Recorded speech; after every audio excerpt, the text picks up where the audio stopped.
오늘 사도행전 2장 37절에서 이 40절의 말씀을 통해서 세대에서 구원을 받으라 라는 주제를 함께 은혜를 나누고자 합니다. 자, 오늘 이 과정은 이제 베드로가 설교를 하는 것이고 또 7장에 넘어가게 되면 스데반이 설교한 것이 나옵니다. 지금 이 2장에서는 14절부터 42절까지가 이제 베드로 설교고 7장에서는 7장 1절부터 60절까지를 스데반이 설교한 내용입니다. 그런데 여기서 내용이 좀 달라요. 베드로는 신약, 즉 예수 그리스도의 죽으심과 또 그 죽음이 누가 죽였는지 대해서 설교를 하고 있는 것이고, 스데반은 모세로부터 시작해서 아브라함부터 시작해서 계속해서 이 구약의 명설교를 하죠. 그래서 이런 얘기가 있습니다. 스데반이 죽은 이유가 뭐냐? 그것을 묻고 우리가 좀 생각하는 바가 있어서 어떤 사람들이 이렇게 생각을 합니다. 스데반과 베드로가 똑같이 설교를 했는데 베드로는 살고 왜 스데반은 죽었는가? 이런 얘기들을 해요. 그래서 제가 웃으면서 그런 얘기를 한 적이 있어요. 왜 같은 설교자가 설교를 했는데 스데반은 죽고 베드로는 살았느냐, 이런 얘기를 제가 하길래 내가 그런 얘기를 했습니다.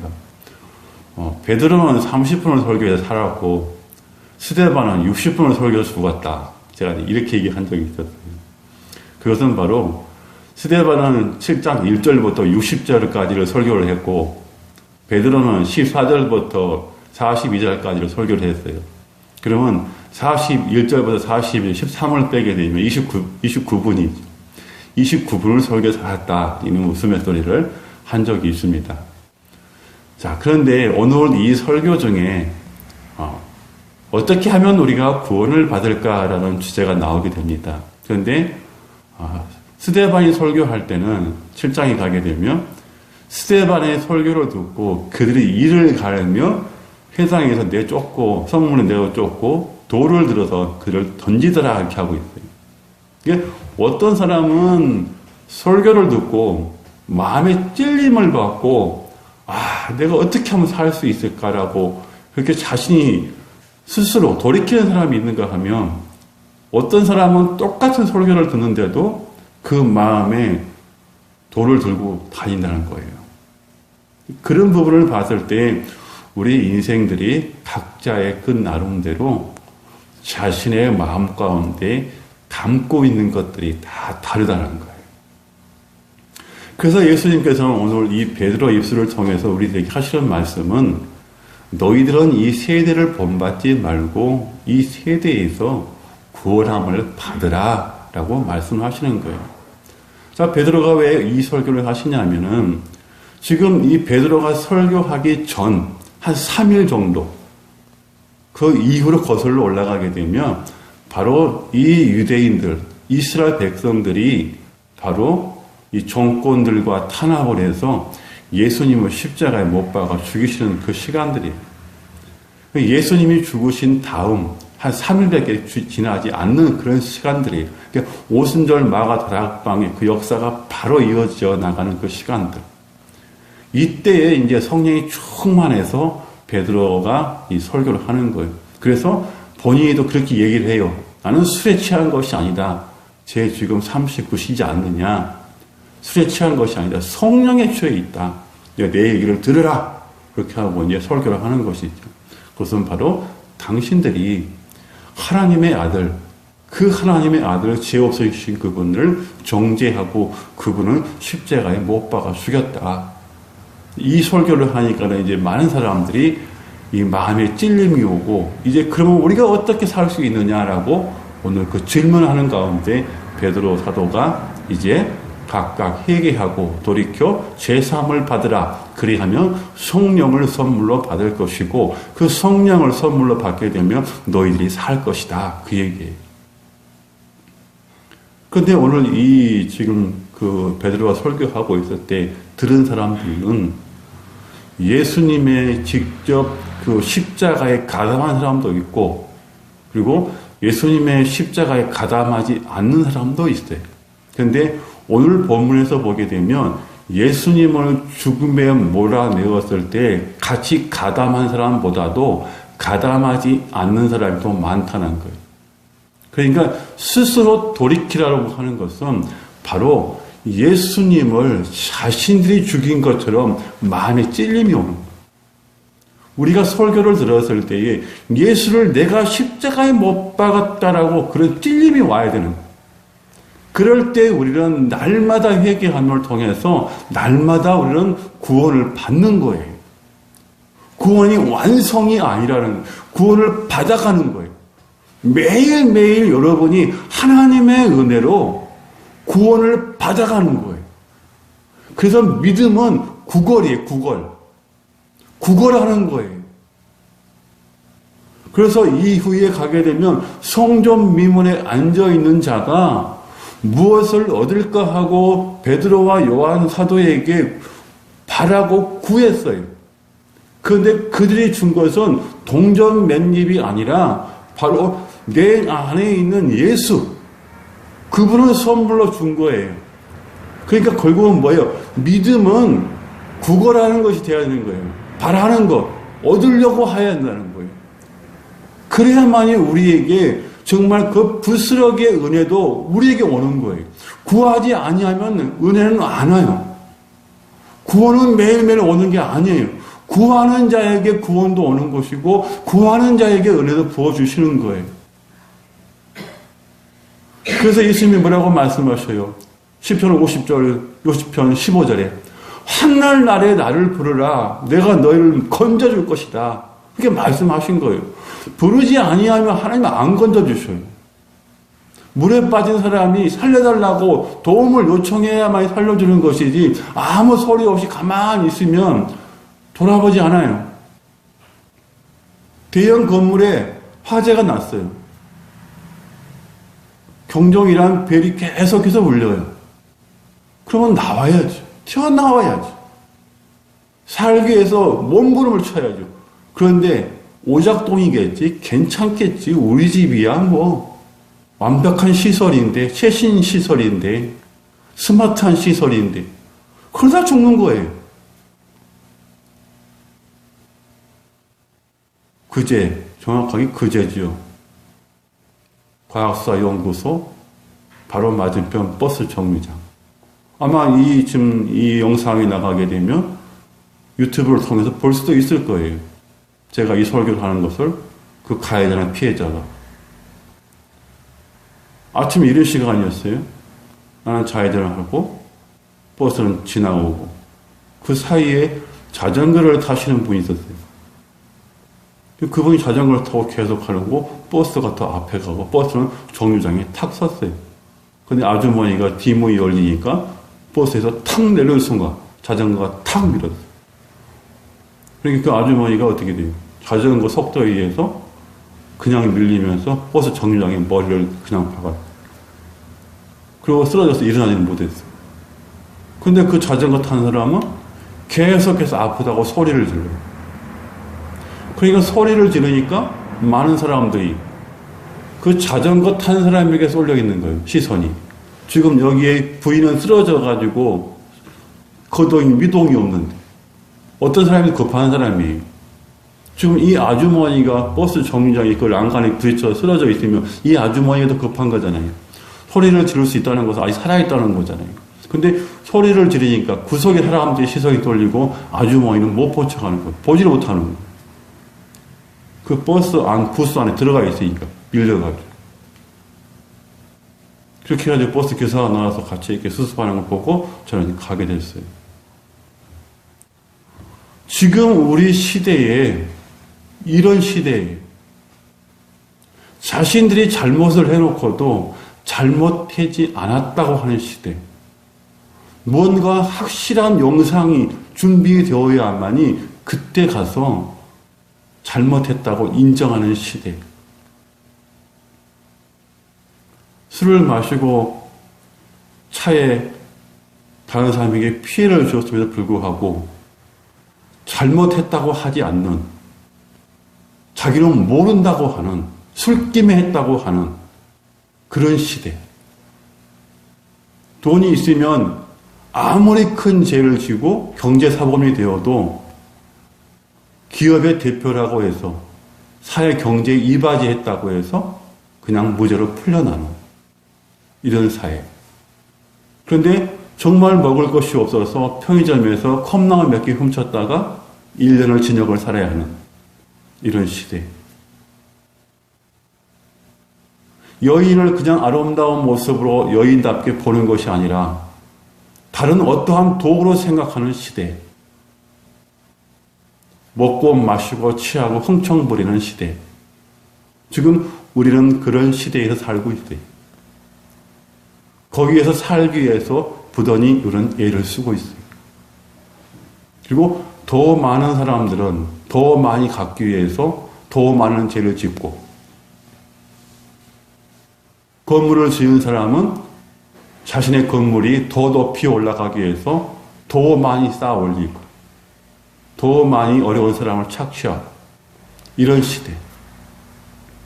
그런데 성경에서도 보면은요, 참 묘하게 먹고 마시고 취하고 이런 사회가 오게 되면 다 멸망을 당했다는 거예요. 노아의 시대에도 120년이라는 세월 가운데 복음을 전했어요. 하나님이 물로 심판을 하신다고 합니다. 돌아와서 회개하고 구원을 받으십시오라고 노아가 늘 복음을 전했어요. 그런데 그들은 무슨 산에다가 집을 짓네? 산에다가 배를 짓네? 정신이 이상한 사람이야. 먹고 마시고 취하고 장가 들고 시집가고. 그러다 멸망했어요. 소돔과 고모라 성도 아브라함의 조카 롯을 통해서 천사를 보내고 얘기를 했어요. 먹고 마시고 취하고 장가가고 시집가고. 그 상황이에요.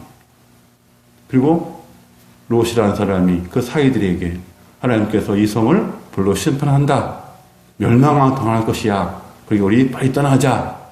그러니까 롯의 사이들이 하는 얘기가 하나님의 말씀을 우습게 여겼더라. 이렇게 얘기해요. 그 다음 멸망당했어요. 우리나라도 마찬가지죠. 먹고 마시고 취하고 늘 기생들과 함께 있다가 결국 우리나라가 망했죠. 지금 시대에 마찬가지. 늘 먹고 마시고 취하고 시집가고 장가가고. 그런데 예수님께서는 이럴 때에 멸망의 시대가 도래했다. 너희들은 거기서 그 배역한 세대에서 구원을 받으라. 그렇게 말씀하시는 거예요. 벨사살 왕이라는 사람이 있었어요. 그 사람이 먹고 마시고 취하고 있을 때 하나님의 손이 벽에 글씨를 써요. 메네메 대게 우바르시다. 이게 신이라는 그런 글씨를 써줘요. 그건 뭐예요? 저울의 단이 네가 부족하구나. 심판을 받을 것이다. 결국 바벨을 통해서 망한단 말이에요. 오늘 우리에게 그리스도인들에게도 망하라는 거예요. 이 시대에서 구원을 받으라. 너희들은 이 시대대로 똑같이 동일하게 살지 말아라. 이 폐역한 시대에서 너희들은 분리하라. 분리된 사람이 되라. 이렇게 말씀하시는 거예요. 그들과 같이 똑같은 정치인처럼 경제인처럼 공무원들처럼 사회인처럼 직장인처럼 하지 말고 너희들은 구별되라. 그래야 너희들이 건진받을 것이다. 날마다 우리 주님은 우리들에게 외치고 계시는 거예요. 그러면 우리는 이 폐역한 세대에서 건짐을 받고 구원을 받으려고 한다면 우리는 어떻게 해야 하냐는 것이에요. 여기 분명히 그렇게 가르쳐주고 있어요. 38절에 베드로가 이르되 너희가 회개하여 각각 예수 그리스도의 이름으로 세례를 받고 죄사함을 받으라. 그리하면 성령의 선물로 받으리니. 뭘 얘기하고 있어요? 성령의 도우심을 통해서 깨끗한 삶을 살아라. 불교한 삶을 살아라. 그분이 도와주실 것이다. 그분에게 요청해라. 너희들이 하려고 하지 말고 그분에게 요청을 하면 그분이 너희들을 도와주실 것이다. 의에 대해서, 죄에 대해서, 심판에 대해서 생각나게 하실 것이다. 그럼을 통해서 너희들 거기서 돌이키게 하실 것이다. 성령을 선물로 받아라. 그 말씀을 하시는 거예요. 그럼 날마다 우리는 성령을 구하고 성령의 도우심을 청해야 돼. 날마다. 그래야 오늘 목사님이 말씀했던 것처럼 우리가 또 한 번의 구원을 받는 거예요. 여러분의 삶 가운데 이 폐역한 세대 가운데 깨끗한 삶으로 구원을 받는 거예요. 그럴 때 남은 자가 되는 거예요. 그래서 여러분 생명들이 계속 이어져 가는 거예요. 주님 오실 그날까지.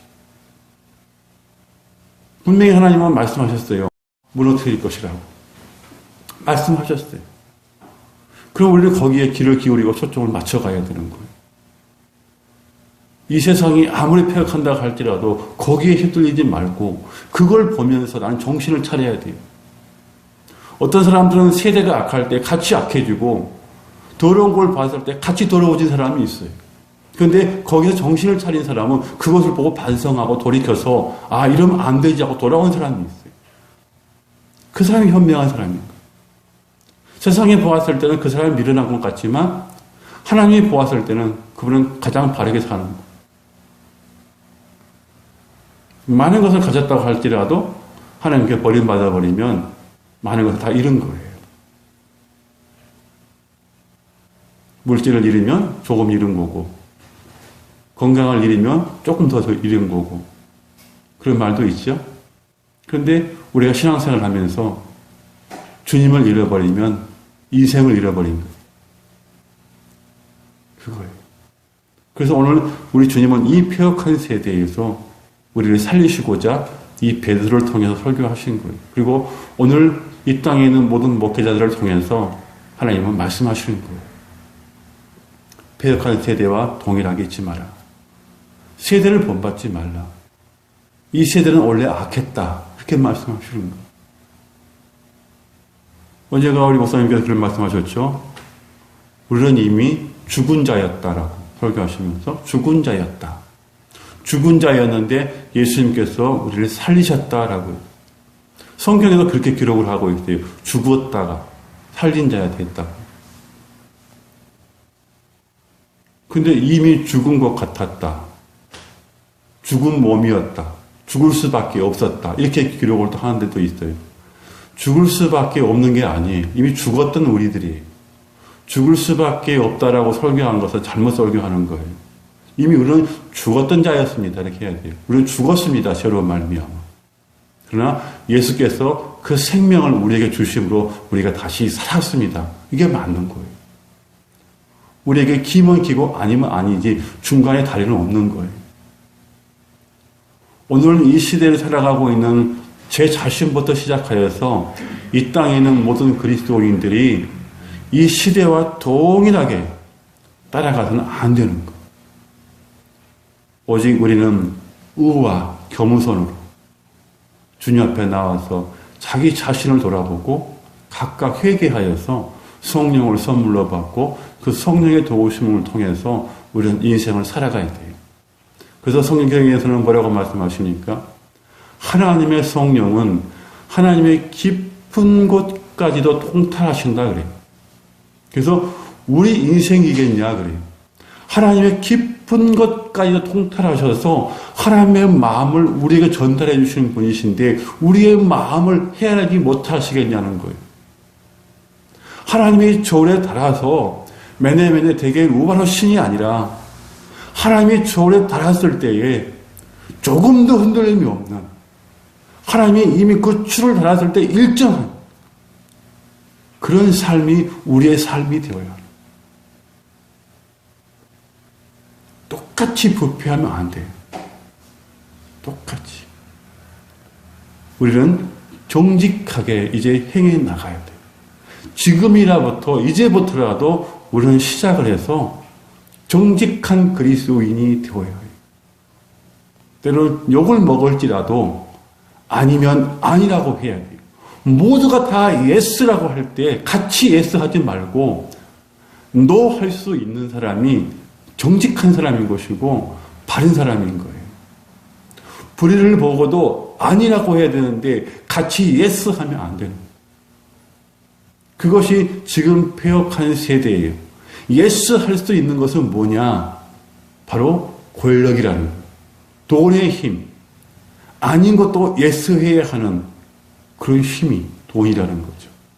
그래서 돈 때문에 정치인들이 타락을 하고 무너져 내려가고 다 이렇게 경제인들이 완전히 날마다 그 이름이 매스컴에 올라오게 돼요.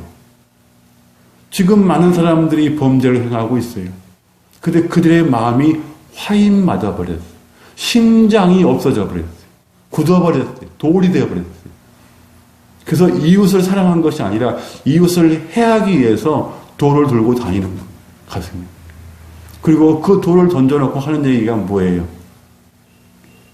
약물을 복용하고 있습니다. 치료 중에 있습니다. 술을 마셨습니다. 그렇게 자신들의 벽을 쌓아가는 거예요. 그러면 거기에 희생된 사람들은, 그 가족들은 어떻게 세상을 살아가나요? 그들이 던진 그 말 한마디, 그 한마디는 오히려 그들을 위로한 것이 아니라 그들을 2번 죽이는 거예요. 요즘 근래에 그 안타까운 일들이 너무 많죠. 다 키운 자식들을 땅에 묻어야 하는 그 부모들. 얼마나 그 가슴이 찢어지고 인생이 허무하겠습니까? 이제 날갯짓을 하려고 하는 그 아이들. 술 한 잔의 실수로 그렇게 해놓고 병원 한번 찾아오지 아니하고 보험사에 맡겨버리는 그런 인생들.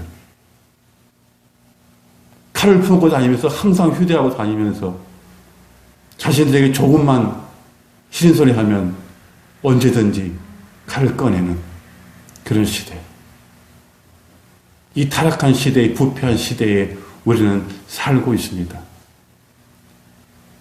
사랑하는 그리스도인들, 주님의 자녀들 여러분, 우리는 이 시대에서 정말 정직하게 이웃을 볼 수 있고 이웃을 섬겨 나갈 수 있고 이웃을 사랑할 수 있는 그런 그리스도인으로 우리가 살아가야 하는 것이 마땅하지 않을까요? 저는 저희 자녀들 때로는 미울 때가 많아요. 그러나 내가 한 가지 기억한 건 있어요. 우리 둘째 아이. 그 아이가 어렸을 때 신앙생활을 했죠. 어떻게 보게 되면 꽤 오래 신앙생활을 했죠. 20년이 넘었으니까. 엄마 아빠가 그것을 용돈을 주면 그 돈을 가지고 가서 그때 빵이 한 500원 정도 했을 거예요. 제 기억으로는. 빵 하나에. 그러면 500원을 줘요. 그 500원을 주면은 빵을 사 먹고 나면은 하나님께 11조 드릴 것이 없는 거예요. 50원을 11조를 드려야 되는데. 그러면 550원을 주게 되면은 또 모자라요. 11조 드리게 되면. 그렇죠? 근데 그 가게 주인한테 가가지고 아저씨, 제가 지금 빵을 사야 되는데 500원밖에 없어요. 그래, 맞아. 빵값이 500원이야. 그런데요, 제가 하나님께 11조를 해야 되는데요, 50원만 깎아주세요. 그렇게 해가지고 그 빵집 아줌마가 너무 기가 차서 그 아이의 얘기에 빵값 50원을 깎아줬어요. 그래서 그 50원을 하나님께 11조를 했어요. 제가 그 마음을 기억하고 있어요. 근데 우리 하나님도 그거예요. 여러분들이 10개를 잘못했다 할지라도 단 한 가지, 그 한 가지 때문에 저와 여러분들을 날마다 구원해 가시는 거예요. 날마다. 제가 그걸 많이 체험들을 해요. 저도 처음에 신앙생활 할 때 교회에서 섬겨 나가면서 많은 불편들을 했어요. 그 많은 사람들, 100여 명이 넘는 그 많은 사람들이 식사를 하고 나면은 다 상을 펴서 식사를 했어요. 그러면 그분의 식사를 다 하고 냅킨, 음식, 찌꺼기들 그대로 다 일어나요. 그리고 예배를 드리러 가요. 그러면 예배 끝나고 나오면 그 밥상이 그대로 다 펴져 있어요. 냅킨이 그대로 상에다 올라가 있어요. 그게 너무 싫어서. 그래서 막 혼자 화를 냈어요. 그리고 그 많은 상을 한 3, 40개를 다 치워요. 그 청소를 다 해요. 왜? 거기가 유초동부 예배당이니까. 그것이 여전히 똑같이 매주일 행해져요. 근데 대표 기도 때는 나와서 뭐라고 얘기를 해요? 오늘도 우리가 아버지 집에 오게 하심을 감사합니다. 라고 기도해요. 우리는 하나님의 자녀입니다. 하나님께서 구원해 주셨습니다. 아버지 집입니다. 라고 기도해요. 그래서 제가 화가 너무 나서 남전도 올레 때 나가서 얘기를 했어요. 여기 교회가 여러분의 아버지 집이십니까? 라고 물었어요. 그러니까 다들 예. 여러분의 아버지 집은 쓰레기통에서 사시나 보죠? 제가 그랬어요. 충격이었죠. 이제 새카만 어린 신앙을 가진 사람이 와가지고 그런 얘기를 할 때. 여러분의 아버지는 쓰레기통에서 사시나 보죠? 다들 의아했어요. 무슨 얘기입니까? 장모님들이 그래요. 그때는 송도였죠. 오송도 무슨 얘기입니까? 아버지 집이시라면서 식사 후에 상도 안 깨고 여러분의 음식 닦은 냅프킨도 상에다 그냥 버리고 가신 분들이 어떻게 대표기도 할 때는 아버지 집이라고 하십니까? 그렇게 얘기를 했어요. 그 뒷주부터 싹 바뀌었어요. 근데 얼마 안 가서 또 그래요. 그래서 또 상을 치면서 또 혼자 속상해 있는 거예요. 그럴 때 하나님의 음성이 들리는 거예요. 이놈아, 네가 보았으면 네가 치워. 그러면 되지 않냐. 그 말씀 한 말씀이 제 몸을 완전히 녹여버렸어요. 완전. 그래서 그때부터 모든 것을 다 올인했어요. 주님의 교회에 대해서는. 누가 얘기하지 않아도. 왜 그렇게 많은 것이 보이는지. 계단에 페인트 하나 떨어진 것까지 보이고, 계단에 파이프에 녹슨 것까지 보이고, 옥상에 하수구가 막혀서 물이 넘친 것이 보이고, 지하의 맨홀에서 물이 넘친 것이 보이고, 펌프가 고장난 것이 보이고, 보일러가 안 되는 것이 보이고, 수도가 안 되는 것이 보이고. 왜 내 눈에만 보이냐? 다른 사람들은 안 보이냐? 뒤에 간판이 불이 떨어져서 보이지도 않고, 옥탑에서 물이 새고, 왜 내 눈에만 보이냐? 하나님이 다 보여주실 거야. 너는 구별된 거야. 똑같이 가지 마. 그 하나 잘 보신 거야, 하나님. 그때. 그래서 지금까지 하나님이 여기까지 저를 끌고 오신 거예요. 제 콧대를 끼워서 끌고 오신 거예요. 저도 보통 고집이 아닙니다. 여기까지 코를 끼워서 끌고 오신 거예요. 우리 하나님은 여러분들이 이 폐역한 세대에서 많은 것을 하기를 원하지 않았습니다. 구별된 삶, 동일한 삶을 살지 말아라. 너희들은 하늘의 사람이야. 구별된 사람이야. 말씀의 사람이야. 내가 죽은 너희를 다시 무덤에서 건져낸 내 사람들이야. 사단 마귀와 동일하게 살지 마. 그들은 반드시 내가 심판할 것이고 이미 내가 이겼어. 죽음의 사망의 권세에서 그의 머리를 밟고 이제 내가 승리했어. 너도 승리했잖아. 살아있잖아. 죽은 자가 아니잖아. 죽은 자는 썩을 수밖에 없지만 너는 살았잖아. 내 딸아, 아들아, 구별되라. 구별되라. 쓰레기통에 살지 말아라. 너희는 종기에 대리석 바닥에 살아. 이렇게 말씀하시는 거예요. 하나님의 궁정에서 따뜻한 실내화를 신고 옥 바닥, 옥 대리석을 깔아놓은 곳에서 여러분 즐기며 사셔야 되지 않겠습니까? 주님 오신 그날에 오늘 베드로가 설교했던 것처럼 사랑하는 성도들이여 그 마음에 회개하고 각각 제3을 받아 성령을 선물로 받고 그분이 인도하신 대로 가라. 그럼 너희들은 의의 길, 진리의 길, 생명의 길로 갈 것이고 그가 너를 보호할 것이며 하나님과 교통하게 해주실 거야.